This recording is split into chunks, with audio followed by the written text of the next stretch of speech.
কবাডি খেলতে গিয়ে 16 বছরের কিশোরের মৃত্যু, শোকের ছায়া দিনহাটায়। কবাডি খেলতে গিয়ে অসুস্থ হয়ে মৃত্যু হলেও 16 বছরের কিশোর সঞ্জীব সরকারের।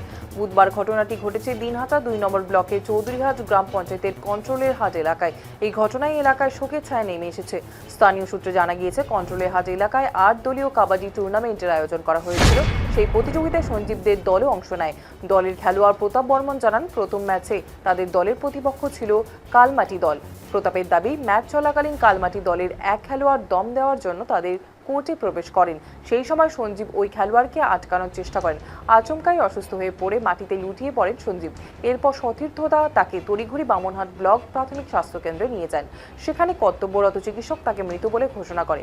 খবর পেয়ে স্বাস্থ্যকেন্দ্রে পৌঁছায় সাহেবগঞ্জ থানার পুলিশ দেহটি উদ্ধার করে ময়নাতদন্তের জন্য পাঠিয়েছে।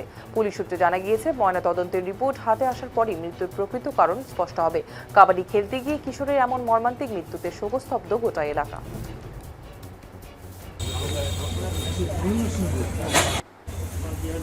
আমরা কন্ট্রোলের মধ্যে খেলতে আসছিলাম। ওখানে খেলতে গিয়ে কালমাটির সঙ্গে আমাদের খেলা হয়েছিল। কালমাটির একটা প্লেয়ার দম দিতে আসছিল। আমাদের যে সঞ্জীব সরকার, ও ধরতে গিয়ে চোট পাইছে।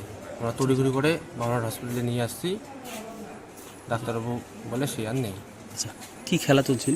মানে কবাডি খেলা চলছিল। কবাডি।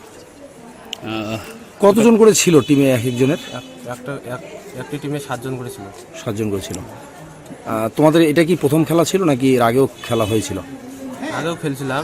মানে আজকের দিনে এটা প্রথম ছিল, প্রথম ম্যাচ ছিল। আচ্ছা, কত দলীয় খেলা ছিল? 8 দলীয় খেলা। 8 দলীয় খেলা ছিল, আজকে প্রথম ম্যাচ।